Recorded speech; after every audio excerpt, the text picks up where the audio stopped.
വെള്ളപോക്ക് പോലെയുള്ള പ്രശ്നങ്ങൾ ഇന്ന് ഒരുപാട് സ്ത്രീകളിൽ കാണുന്നതാണ്. ഈ വെള്ളപോക്ക് പോലെയുള്ള ബുദ്ധിമുട്ടുണ്ടെങ്കിൽ എപ്പോഴാണ് ഒരു ഡോക്ടറെ കാണേണ്ടത്? ഈ ഒരു ടോപ്പിക്കിനെ കുറിച്ച് നമുക്ക് സംസാരിക്കാം. ഞാൻ ഡോക്ടർ പ്രിയ, Q&B ഹെൽത്ത് കെയറിലെ മെഡിക്കൽ ഓഫീസറാണ്.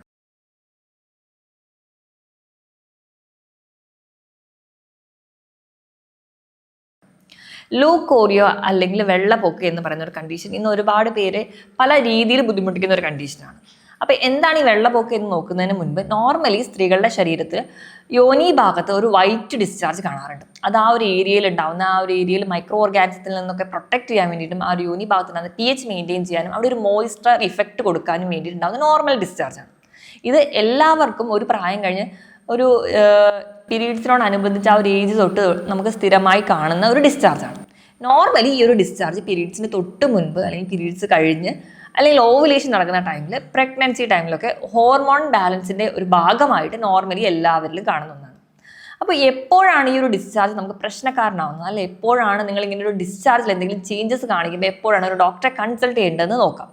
ഒന്നാമതായിട്ട് നിങ്ങൾക്ക് ഉണ്ടാകുന്ന ഡിസ്ചാർജ് അതൊരു തൈര് പോലെയുള്ള ഒരു കൺസിസ്റ്റൻസിയിലോട്ട് പോകുന്നുണ്ട്, ഒപ്പം വൈറ്റ് നിറമാണെങ്കിൽ കൂടി ഭയങ്കരമായിട്ടുള്ള ചൊറിച്ചിൽ അനുഭവപ്പെടുന്നുണ്ടെങ്കിൽ അതൊരു ഫംഗൽ ഇൻഫെക്ഷൻ ആയിരിക്കും. ഇനി രണ്ടാമതായിട്ട് നിങ്ങൾക്ക് ഉണ്ടാകുന്ന ഡിസ്ചാർജിന് ഒരു ഗ്രീൻ കളർ ഉണ്ട്, ഇനി അതോടൊപ്പം തന്നെ ഒരു ദുർഗന്ധം കൂടി അനുഭവിക്കുന്നുണ്ടെങ്കിൽ അതൊരു ബാക്ടീരിയൽ അല്ലെങ്കിൽ ട്രൈക്കോമോണാസ് ഇൻഫെക്ഷൻ ആയിരിക്കും. മൂന്നാമതായിട്ട് നിങ്ങൾക്ക് ഉണ്ടായ ഡിസ്ചാർജിൽ ഒരു പിങ്കിഷ് സ്പോട്ടിംഗ് ആണ്, അല്ലെങ്കിൽ ഒരു ബ്ലഡ് സ്പോട്ട് പോലെ കാണുന്നുണ്ടെങ്കിൽ അത് ചിലപ്പോൾ നിങ്ങൾക്ക് ഒരു ഓവുലേഷൻ നടക്കുന്ന ടൈമിൽ കാണുന്ന ഒരു നോർമൽ ഡിസ്ചാർജ് ആയിരിക്കും. അല്ലെങ്കിൽ നമ്മളിപ്പോൾ പ്രഗ്നൻ്റ് ആയി കൺസീവ് ആയ സമയത്ത് നമ്മൾ ആ ഒരു കുഞ്ഞ് അവിടെ പോയി ഇംപ്ലാന്റ് ചെയ്യുന്ന യൂട്രസ് ഇംപ്ലാന്റേഷൻ നടക്കുന്ന സമയത്ത് കാണിക്കുന്ന ഒരു ബ്ലീഡിങ് ആവാം. നാലാമതായിട്ട് നിങ്ങൾക്ക് ഉണ്ടാവുന്ന ഡിസ്ചാർജ് ഒരു ബ്രൗൺ കളറിലാണെങ്കിൽ അതിനർത്ഥം അവിടെ ഒരു പഴകിയ രക്തമാണ് പ്രസൻറ്റ് ചെയ്യുന്നത്, അതുകൊണ്ടാണ് അവിടെ ഒരു ബ്രൗൺ ഡിസ്ചാർജ് വന്നത്. അഞ്ചാമതായിട്ട് ഒരു ഫ്രഷ് ബ്ലഡിൻ്റെ ബ്ലീഡിംഗ് ആണ് കാണിക്കുന്നതെങ്കിൽ ചിലപ്പോൾ നിങ്ങൾ കൺസീവ് ആയിട്ട് അത് ചിലപ്പോൾ ഒരു ത്രെട്ടൻഡ് അബോർഷനോ അല്ലെങ്കിൽ മിസ്കാരേജ് ഒക്കെ ആകുന്നതിൻ്റെ കാരണങ്ങൾ കൊണ്ട് വന്ന ബ്ലീഡിംഗ് ആവും. അപ്പോൾ ഈ 5 പ്രസൻറ്റേഷനിൽ ഏതെങ്കിലും ഒരെണ്ണമാണ് നിങ്ങളിൽ കാണുന്നതെങ്കിൽ നിങ്ങൾ ഉടനെ ഒരു ഡോക്ടറെ തന്നെ കാണിക്കണം. എപ്പോഴും നമുക്കിത് പുറത്ത് കാണിക്കാനോ അല്ലെങ്കിൽ ഡോക്ടർക്ക് ഷെയർ ചെയ്യാനോ ബുദ്ധിമുട്ടുള്ള ഒരു കാര്യമായതുകൊണ്ട് തന്നെ പല ആൾക്കാരും ഇത് പുറത്ത് പറയാതെ കൊണ്ട് നടക്കും. ഇങ്ങനെ കൊണ്ട് നടക്കുമ്പോൾ ഉണ്ടാകുന്ന പ്രശ്നം ഈ ഒരു ഡിസ്ചാർജ് അവിടെ നിന്ന് അല്ലെങ്കിൽ അവിടെ ഒരു ഇൻഫെക്ഷൻ ഉണ്ടെങ്കിൽ ഇത് മുകളിലേക്ക് അസെൻഡ് ചെയ്യാം ചാൻസ് കൂടുതലാണ്. അപ്പം വജൈനയിൽ നിന്ന് അത് സെർവിക്സിലെത്തുന്നു, സെർവിക്സിൽ നിന്ന് യൂട്രസിലോട്ട് പോകുന്നു, യൂട്രസിൻ്റെ 2 സൈഡിലുള്ള ഫലോപ്പിയൻ ട്യൂബിൽ അത് പിന്നീട് ഓവറിയിലോട്ടും എത്തുന്നു. അപ്പം ഇങ്ങനെ അസെൻഡ് ചെയ്ത് പോകുന്ന ഒരു ഇൻഫെക്ഷൻ ആ ഒരു പെൽവിക് ഏരിയ അല്ലെങ്കിൽ നമ്മുടെ റീപ്രൊഡക്റ്റീവ് സിസ്റ്റത്തിനെ മൊത്തത്തിൽ ബാധിക്കുകയും അവിടെ ഒരു പെൽവിക് ഇൻഫ്ലമേറ്ററി ഇൻഫെക്ഷൻ ആയിട്ട് മാറുകയും ചെയ്യും. അപ്പം അങ്ങനെയൊക്കെ വന്നിട്ടുണ്ടെങ്കിൽ പിന്നീട് നമുക്കത് ചികിത്സിക്കുന്നത് വളരെ ബുദ്ധിമുട്ടാണ്, അല്ലെങ്കിൽ തിരിച്ച് നോർമലാക്കി കൊണ്ടുവരാൻ വളരെ ബുദ്ധിമുട്ടാണ്, നമ്മുടെ ഫെർട്ടിലിറ്റീനെ വരെ ബാധിക്കുന്ന ഒരു കണ്ടീഷനാണ്. അപ്പം അതിനു മുൻപ് തന്നെ നമ്മളിത് ചികിത്സിക്കുന്നതാണ് ഏറ്റവും ഉത്തമം. അപ്പം എന്തുകൊണ്ടാണ് ഇങ്ങനെ പ്രശ്നങ്ങൾ കാണിക്കുന്നത് നോക്കിക്കഴിഞ്ഞിട്ടുണ്ടെങ്കിൽ ഒന്നാമതായിട്ട് പറയുകയാണെങ്കിൽ ശുചിത്വ കുറവ് കൊണ്ടും ശുചിത്വ കൂടുതൽ കൊണ്ടും ഈ ഒരു കണ്ടീഷൻ ഉണ്ടാവാം. ശുചിത്വ കുറവിൻ്റെ കാര്യം നോക്കുകയാണെങ്കിൽ ഇപ്പോൾ പെൺകുട്ടികളുടെ കേസ് എടുക്കുകയാണെങ്കിൽ പീരീഡ്സിൻ്റെ ടൈമിൽ കണ്ടിന്യൂസ് ആയിട്ട് ഇപ്പം പാഡ് യൂസ് ചെയ്യുന്നവരാണെങ്കിൽ കണ്ടിന്യൂസ് ആയിട്ട് ഒരുപാട് നേരത്തേക്ക് ഒരേ പാഡ് തന്നെ യൂസ് ചെയ്യുന്ന ടൈമിലൊക്കെ അതിൽ കളക്ട് ചെയ്തിരിക്കുന്ന ബ്ലഡിൽ നിന്ന് ഇൻഫെക്ഷൻസ് ഒക്കെ ഉണ്ടാവാനുള്ള ചാൻസ് കൂടുതലാണ്. അപ്പോൾ 4 to 6 hours മാറ്റാൻ വേണ്ടി നോക്കണം.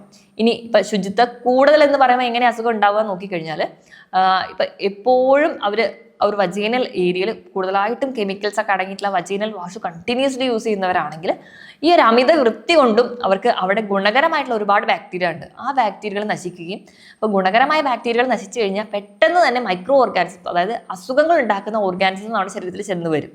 അതിൻ്റെ ഭാഗമായിട്ട് നമുക്ക് ഇൻഫെക്ഷൻസ് ഉണ്ടാവാം. അപ്പോൾ ശുചിത്വം കൂടിയാലും ശുചിത്വം കുറഞ്ഞാലും നമുക്ക് പ്രശ്നം ഉണ്ടാവും. അപ്പോൾ അതാണ് ഒരു കാര്യം. രണ്ടാമതായിട്ട് പറയുകയാണെങ്കിൽ ചില മെഡിസിൻസ് ഒക്കെ ഇപ്പോൾ സ്റ്റിറോയിഡ്സ്, ആൻറ്റിബയോട്ടിക്സ് ഒക്കെ ഡോക്ടറുടെ പ്രിസ്ക്രിപ്ഷൻ ഇല്ലാതെ നമ്മൾ കഴിക്കുന്ന സമയത്ത് നമ്മുടെ ശരീരത്തിൽ ഗുണകരമായിട്ടുള്ള നമ്മുടെ ഇപ്പോൾ ആ ഒരു വജൈനൽ ഏരിയയിൽ സ്ത്രീകളെ പ്രൊട്ടക്ട് ചെയ്യാൻ വേണ്ടിയിട്ട് ഒരുപാട് ബാക്ടീരിയാസ് ഉണ്ട്. അപ്പോൾ അതിനെ കൂടി നശിപ്പിക്കുന്നതിൻ്റെ ഭാഗമായിട്ട് ബാക്കിയുള്ള രോഗങ്ങൾ ഉണ്ടാക്കുന്ന തരത്തിലുള്ള മൈക്രോ ഓർഗാനിസംസ് വരികയും അങ്ങനെയും ഇൻഫെക്ഷൻസ് ഉണ്ടാവാം. മൂന്നാമതായിട്ട് പ്രത്യേകിച്ച് എന്തെങ്കിലും മെൻ്റൽ സ്ട്രെസ്സോ ടെൻഷനോ ഒക്കെ ഉണ്ടെങ്കിൽ മെൻ്റലി നമ്മൾ വീക്ക് ആകുന്ന സമയത്ത് നമ്മുടെ ശരീരത്തിൽ പെട്ടെന്ന് തന്നെ രോഗാണുക്കൾക്ക് വന്ന് കയറാൻ പറ്റും. ആ ഒരു ടൈമിൽ നമുക്ക് ഉണ്ടാകുന്ന ഹോർമോണൽ ഇംബാലൻസ് ഒക്കെ ഇതിനെ സപ്പോർട്ട് ചെയ്യും. അതിൻ്റെ ഭാഗമായിട്ട് നമുക്കിങ്ങനെ വരാം. നാലാമതായിട്ട് നോക്കുകയാണെങ്കിൽ ക്യാൻസർ, അനീമിയ അല്ലെങ്കിൽ വിളർച്ച പോലെയുള്ള പ്രശ്നമുള്ളവർ, അതായത് രക്തക്കുറവ് അനുഭവിക്കുന്ന സ്ത്രീകൾക്ക് ഇത് ഉണ്ടാവാനുള്ള ചാൻസ് ഉണ്ട്. അതുപോലെ ഡയബറ്റീസ് ഉള്ള ആൾക്കാർക്ക് എപ്പോഴും ആ ഒരു ഏരിയയിൽ ഇൻഫെക്ഷൻസ് വരാനുള്ള ചാൻസ് വളരെ കൂടുതലാണ്. അപ്പോൾ അതിൻ്റെ ഭാഗമായിട്ട് പൊതുവെ അവർക്ക് ആ യോനി ഏരിയ കുറച്ച് ഡ്രൈനെസ് കൂടുതലായിരിക്കും. അപ്പോൾ ആ ഒരു ഡ്രൈനെസ് മൂലം അവരെപ്പോഴും അവിടെ ഇറിറ്റേഷൻസ് ഉണ്ടാവും. അതിൻ്റെ ഭാഗമായിട്ടും ഈ ഒന്നാമത് പ്രമേഹ രോഗികളാകുന്ന സമയത്ത് അവിടെ രക്തത്തിലെ പഞ്ചസാരയുടെ അളവ് കൂടുതലായിരിക്കും. അപ്പോൾ ഒരു മൈക്രോ ഓർഗാനിസം വന്നിട്ടുണ്ടെങ്കിൽ അവർക്ക് ഫീഡ് ചെയ്യാൻ ഇഷ്ടംപോലെ ഗ്ലൂക്കോസ് അവർക്ക് കിട്ടും. അതിൻ്റെ ഭാഗമായിട്ട് ഈ മൈക്രോ ഓർഗാനിസത്തിനെ കംപ്ലീറ്റ് ആയിട്ട് പുറം തള്ളാൻ ശരീരത്തിന് പറ്റിയെന്ന് വരില്ല. അതിൻ്റെ ഭാഗമായിട്ട് ഈസി ആയിട്ട് നമുക്ക് ലൂക്കോറിയ പോലുള്ള കണ്ടീഷൻസ് ഉണ്ടാവാനുള്ള ചാൻസ് ഉണ്ട്. ഇനി ഇത് കൂടാതെ തന്നെ സെക്ഷലി ട്രാൻസ്മിറ്റഡ് ഡിസീസസ് വഴി, അതായത് മൾട്ടിപ്പിൾ പാർട്ട്നേഴ്സോ ഒക്കെ ഉള്ള ആൾക്കാരൊക്കെ ആണെങ്കിൽ അതിൻ്റെ ഭാഗമായിട്ട് ഈ ലൂക്കോറിയ പോലെയുള്ള കംപ്ലയിൻസ് ഉണ്ടാവാൻ ചാൻസ് ഉണ്ട്. അപ്പോൾ ഈ പറയുന്ന കാരണങ്ങളൊക്കെ നമ്മൾ ഒരു പരിധി വരെ നമുക്ക് തന്നെ കൺട്രോൾ ചെയ്യാൻ പറ്റുന്ന കണ്ടീഷൻസ് ആണ്. അപ്പോൾ ഇതൊക്കെ നമ്മൾ മാനേജ് ചെയ്യുകയാണെങ്കിൽ നമുക്ക് ഈ പറയുന്ന ബുദ്ധിമുട്ട് കംപ്ലീറ്റ് ആയിട്ട് മാറ്റാം. ഇനി നമുക്ക് ഇതിൻ്റെ മാനേജ്മെൻറ്റ് സൈഡിലോട്ട് പോകും. അപ്പോൾ വെള്ളപ്പോക്ക് പോലെയുള്ളൊരു കംപ്ലയിൻ്റ് ആണ്. അപ്പോൾ നമ്മൾ പൊതുവേ നമ്മളാണെങ്കിൽ വേറൊരാളോട് ഷെയർ ചെയ്യാനോ അല്ലെങ്കിൽ ഡോക്ടേഴ്സിനോട് ഷെയർ ചെയ്യാനോ ഒക്കെ ബുദ്ധിമുട്ടുള്ള ആൾക്കാരായിരുന്നു മാക്സിമം നമ്മൾ തന്നെ അത് കൺട്രോൾ ചെയ്യാൻ നോക്കും. അപ്പോൾ അങ്ങനെ കൺട്രോൾ ചെയ്യുന്നതിന് മുൻപ് ഏറ്റവും ആദ്യം തന്നെ ഒരു ഡോക്ടറെ കാണിക്കുക. ഈ കംപ്ലയിൻസിന് വേണ്ടി ഡോക്ടർ വിത്ത് മെഡിസിൻസ് നമ്മൾ മാനേജ് ചെയ്യുന്ന സമയത്ത് കുറച്ചുകൂടി ഈസി ആയിട്ട് അത് മാനേജബിൾ ആയിരിക്കും. നമ്മളത് വെച്ചുകൊണ്ടിരിക്കുന്ന സമയത്ത് ഇൻഫെക്ഷൻസ് അസെൻഡ് ചെയ്ത് ബാക്കിയുള്ള റിപ്രൊഡക്റ്റീവ് ഓർഗൻസിനെ കൂടി ബാധിക്കാൻ ചാൻസ് ഉണ്ട്. അപ്പോൾ ഒന്നാമതായിട്ട് നമ്മൾ ചെയ്യേണ്ടത് നമ്മുടെ ശരീരത്തിൽ ഏതൊരു രോഗാണുക്കളും കയറിയിട്ടുണ്ടെങ്കിൽ അതിനെ പുറന്തള്ളാൻ ഏറ്റവും ഇമ്പോർട്ടൻ്റ് ആയിട്ടുള്ള ടെക്നിക്ക് അല്ലെങ്കിൽ ഏറ്റവും ഈസി ആയിട്ടുള്ള ടെക്നിക്ക് എന്ന് പറയുന്നത് ധാരാളം വെള്ളം കുടിക്കുക. നമ്മൾ പനി വരുന്ന സമയത്താണെങ്കിൽ കൂടി ഒരു പേഷ്യൻറ്റിനോട് നമ്മൾ അഡ്വൈസ് തരാം, നല്ല രീതിയിൽ വെള്ളം കുടിക്കുക. എന്നിട്ട് മൈക്രോ ഓർഗാനിസം ഒക്കെ ഒരു പരിധി വരെ നല്ല രീതിയിൽ മൂത്രം ഒഴിച്ചു കഴിഞ്ഞാൽ പുറത്തേക്ക് പുറന്തള്ളും. അതേ ഒരു ടെക്നിക്ക് നമുക്ക് ഇവിടെയും ഫോളോ ചെയ്യാം. ഇൻഫെക്ഷൻസ് എന്ത് നമ്മുടെ ശരീരത്തിൽ വന്നാലും അത് പുറത്തേക്ക് പുറന്തള്ളാൻ വേണ്ടി നല്ല രീതിയിൽ വെള്ളം കുടിക്കുക. നിങ്ങളുടെ ശരീരഭാരം നോക്കിയിട്ട് വെള്ളം കുടിക്കേണ്ടതാണ്.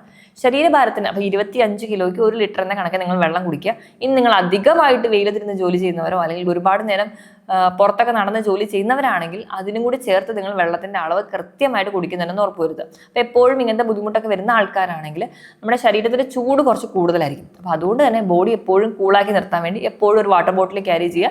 നിങ്ങൾക്ക് ആവശ്യത്തിനുള്ള വെള്ളം കുടിക്കും. അതാണ് ഒന്നാമതായിട്ട് ചെയ്യേണ്ടത്. രണ്ടാമതായിട്ട് ശുചിത്വം പാലിക്കുക എന്നുള്ളത്. ഇപ്പം അടിവസ്ത്രങ്ങളായിക്കോട്ടെ അത് വൃത്തിയായിട്ട് സൂക്ഷിക്കാനും അതൊരു പരിധി വരെ നമുക്ക് ഇൻഫെക്ഷൻസ് തടയാനും സഹായിക്കുന്നുണ്ട്. അപ്പം അതാണ് രണ്ടാമതായിട്ട് പാലിക്കേണ്ടത്. മൂന്നാമതായിട്ട് അമിതമായിട്ടുള്ള കെമിക്കൽസിൻ്റെ ഉപയോഗം കുറയ്ക്കുക. ഇപ്പോൾ വജീനൽ വാഷ് പോലെയുള്ള എക്സ്റ്റേണൽ ലോഷൻസ് ഒക്കെ ഉപയോഗിക്കുന്നതിന് പകരമായിട്ട് നിങ്ങൾക്ക് അത്ര നിർബന്ധമാണെങ്കിൽ മൈൽഡ് ആയിട്ടുള്ള സോപ്പ് യൂസ് ചെയ്യാം. അല്ലെങ്കിൽ പ്ലെയിൻ വാട്ടർ കൊണ്ട് തന്നെ നല്ല രീതിയിൽ വാഷ് ചെയ്ത് കഴിഞ്ഞാൽ ഒരു പരിധി വരെ നമുക്ക് ഈ പറയുന്ന രീതിയിലുള്ള ഇൻഫെക്ഷൻസ് തടയാൻ പറ്റും.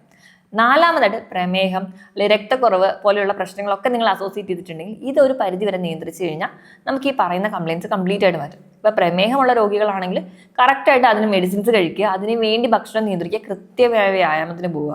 അപ്പോൾ നമുക്കൊരു പരിധിവരെ പ്രമേഹത്തിനെ നിയന്ത്രിക്കാൻ പറ്റും. ഇനി രക്തക്കുറവ് പോലെയുള്ള പ്രശ്നമാണെങ്കിലും ഒരു ഡോക്ടറെ കാണിക്കുക. മെഡിസിൻസ് എടുക്കേണ്ട ആവശ്യമുള്ളവരാണെങ്കിൽ കറക്റ്റായിട്ട് മെഡിസിൻസ് ഫോളോ ചെയ്യുക. അല്ലെങ്കിൽ അയൺ റിച്ച് ആയിട്ടുള്ള ഭക്ഷണങ്ങൾ കഴിക്കുക. അതിനായിട്ട് ഫ്രൂട്ട്സിൻ്റെ അത് നിങ്ങൾക്ക് ഈന്തപ്പഴം, മാതളമൊക്കെ ഇൻക്ലൂഡ് ചെയ്യാം. ധാന്യങ്ങളുടെ കേസിൽ റാഗി ഇൻക്ലൂഡ് ചെയ്യാം, എള്ള് ഇൻക്ലൂഡ് ചെയ്യാം. അതുപോലെ തന്നെ പപ്പായ, ക്യാരറ്റ് പോലെയുള്ള ഫ്രൂട്ട്സ് കൂടി ഇൻക്ലൂഡ് ചെയ്യുന്നതും ഇലക്കറികൾ ധാരാളമായി കഴിക്കുന്നതും ഒക്കെ നിങ്ങൾക്ക് അയൺ റിച്ച് ആയിട്ടുള്ള സപ്ലിമെൻറ്റ്സ് കിട്ടും. ഒരു ദിവസം ഒരു നെല്ലിക്ക കഴിക്കുന്നത് പോലും നിങ്ങൾക്ക് അയൺ സപ്ലൈ ചെയ്യും. അതുവഴി നമുക്ക് അനീമിയ ഓവർകം ചെയ്യാം. അതുവഴി നമുക്ക് ലൂക്കോറിയ കംപ്ലീറ്റ് ആയിട്ട് മാറ്റാൻ പറ്റും. ഇനി സ്ട്രെസ്സോ ടെൻഷനോ ഒക്കെയാണ്, ഉറക്കക്കുറവൊക്കെ നിങ്ങളുടെ ഹോർമോണൽ ഇംബാലൻസിന് കാരണം. അതുകൊണ്ട് മാക്സിമം സ്ട്രെസ്സും ടെൻഷനും കുറയ്ക്കാൻ വേണ്ടിയിട്ട് ഒരു യോഗ, മെഡിറ്റേഷൻസ് ഒക്കെ ഫോളോ ചെയ്യുക. ഇനി അതിനോടൊപ്പം തന്നെ അല്ലെങ്കിൽ രാവിലെ എണീറ്റൊന്ന് നടക്കാൻ പോവുക. വൈകുന്നേരം ഒരു നടക്കാനൊക്കെ പോകുന്ന സമയത്ത് നിങ്ങൾക്ക് കറക്റ്റായിട്ട് ഉറക്കം കിട്ടും. ഉറക്കം കറക്റ്റ് ആണെങ്കിൽ സ്ട്രെസ് ഒരു പരിധിവരെ കുറയ്ക്കാനും അതുവഴി നമുക്ക് കുറച്ചുകൂടെ ആരോഗ്യം നിലനിർത്താനും സഹായിക്കും. ഇനി കറക്റ്റായിട്ട് നിങ്ങളൊരു ഡോക്ടറെ അടുത്ത് പോവുകയാണെങ്കിൽ എന്ത് തരത്തിലുള്ള ഇൻഫെക്ഷൻ ആണെന്ന് തിരിച്ചറിഞ്ഞ് കറക്റ്റ് അതിന് വേണ്ടിയിട്ടുള്ള മെഡിസിൻസ് കറക്റ്റായിട്ട് തന്നെ ഫോളോ ചെയ്യുകയാണെങ്കിൽ ഒരു പരിധിവരെ ഇങ്ങനെയുള്ള ഇൻഫെക്ഷൻസ് ഒക്കെ നമുക്ക് തടയാനും പറ്റും. ഇനി നമ്മുടെ ഇമ്മ്യൂണിറ്റി ഒന്ന് കൂട്ടിക്കഴിഞ്ഞാൽ നമുക്ക് ഒരു പരിധി വരെ ഉണ്ടാകുന്ന ഇൻഫെക്ഷൻസിനെ തടയാം. ഇമ്മ്യൂണിറ്റി കൂട്ടാൻ വേണ്ടി നമ്മൾ വൈറ്റമിൻ സി ആണ് നല്ല രീതിയിൽ കഴിക്കേണ്ടത്. വൈറ്റമിൻ സി എന്ന് പറയുന്നത് പുളിയുള്ള ഫ്രൂട്ട്സിൽ ഓറഞ്ച്, മുസമ്പി, നാരങ്ങ, അതുപോലെ തന്നെ നെല്ലിക്കയിലൊക്കെ അടങ്ങിയിട്ടുണ്ട്. പേരക്കയിലൊക്കെ കുറഞ്ഞ അളവിലുള്ള വൈറ്റമിൻ സി അടങ്ങിയിട്ടുണ്ട്. അപ്പോൾ ഈ ഫ്രൂട്ട്സ് ഒക്കെ ദിവസവും ഒരു ഫ്രൂട്ട് എന്ന രീതിയിൽ കഴിക്കുകയാണെങ്കിൽ വൈറ്റമിൻ സി കൂടും. വൈറ്റമിൻ സി കൂടിക്കഴിഞ്ഞാൽ നമ്മുടെ ഇമ്മ്യൂണിറ്റി കൂടും. നമുക്ക് പറയുന്ന രീതിയിൽ ഒരു പരിധി വരെ രോഗങ്ങളെ തടയാനും പറ്റും. ഇനി ഇതുപോലെ തന്നെ നമ്മുടെ ശരീരത്തിൽ ഗുണകരമായ ബാക്ടീരിയകളുടെ വളർച്ചയുണ്ടെങ്കിലും ഒരു പരിധിവരെ നമുക്ക് വെള്ളപ്പൊക്ക് തടയാൻ പറ്റും. ഗുണകരമായ ബാക്ടീരിയ എന്ന് പറയുമ്പോൾ പ്രോബയോട്ടിക്സ് ആണ്. അപ്പോൾ പ്രോബയോട്ടിക് ഗ്രോത്തിന് വേണ്ടിയിട്ട് അല്ലെങ്കിൽ ഗട്ട് മൈക്രോബിൻ്റെ ഗ്രോത്തിന് വേണ്ടിയിട്ട് നമ്മൾ മാക്സിമം നാരടങ്ങിയിട്ടുള്ള ഭക്ഷണം കഴിക്കുക. അതോടൊപ്പം തന്നെ അതൊരു പ്രീബയോട്ടിക് ആയിട്ട് ആക്ട് ചെയ്യും. ഇനി പ്രോബയോട്ടിക് ആയിട്ട് നമുക്ക് തൈര്, പുളിയില്ലാത്ത തൈര് ഉച്ചയ്ക്ക് ഒരു നേരം 2 ടേബിൾ സ്പൂണെങ്കിലും നിങ്ങൾ കഴിക്കാൻ വേണ്ടി നോക്കുക. ഇതിനോടൊപ്പം തന്നെ നമ്മുടെ വീട്ടിലൊക്കെ ഉണ്ടാക്കുന്ന അച്ചാറുകൾ, ഇഡ്ഡലി, ദോശ പോലെയുള്ള പുളിപ്പിച്ചിട്ടുള്ള മാവ് കൊണ്ട് ഉണ്ടാക്കുന്ന ഭക്ഷണങ്ങളൊക്കെ ഒരു പ്രോബയോട്ടിക് ആണ്. അപ്പോൾ ഈ ഭക്ഷണങ്ങളൊക്കെ നല്ല രീതിയിൽ കഴിക്കുകയാണെങ്കിൽ നിങ്ങളുടെ ഗട്ടിൻ്റെ ഹെൽത്ത് ഇമ്പ്രൂവ് ചെയ്യാം. ഗട്ടിൻ്റെ ഹെൽത്ത് ഇമ്പ്രൂവ് ചെയ്യുന്നതിനോടൊപ്പം തന്നെ നമ്മുടെ യോനി ഭാഗത്തുണ്ടാകുന്ന ഹെൽത്തി ആയിട്ടുള്ള ബാക്ടീരിയയുടെ വളർച്ച ഇമ്പ്രൂവ് ചെയ്യാനും അതുവഴി മറ്റ് മൈക്രോ ഓർഗാനിസം നമ്മുടെ ശരീരത്തിൽ കയറുന്നത് തടയാനും പറ്റും. അപ്പോൾ ഈ ഇത്രയും ടെക്നിക്സ് അല്ലെങ്കിൽ ഇത്രയും ഹോം റെമഡീസിലൂടെ തന്നെ ഒരു പരിധി വരെ നമുക്ക് ഈ പറയുന്ന പ്രശ്നങ്ങളെ ഓവർകം ചെയ്യാം. പക്ഷേ ഈ ഒരു ബുദ്ധിമുട്ട് കൂടുതലായിക്കൊണ്ടിരിക്കുന്നവരാണ് നിങ്ങളെങ്കിൽ എത്രയും പെട്ടെന്ന് ഒരു ഡോക്ടറെ കാണിക്കുക. കൃത്യമായ രോഗനിർണയം അതുപോലെ കൃത്യമായ ഒരു ചികിത്സ ഉണ്ടെങ്കിൽ പെട്ടെന്ന് തന്നെ സുഖപ്പെടുത്താൻ പറ്റുന്ന ഒരു കണ്ടീഷൻ മാത്രമാണ്. ഞാൻ ഈ പറഞ്ഞ കാര്യത്തിൽ എന്തെങ്കിലും ഡൗട്ട് ഉണ്ടെങ്കിൽ താഴെ കാണുന്ന നമ്പറിൽ കോൺടാക്ട് ചെയ്യുക. മറ്റൊരു ഹെൽത്ത് ടോപ്പിക്കുമായിട്ട് വീണ്ടും കാണുന്നത് വരെ നന്ദി.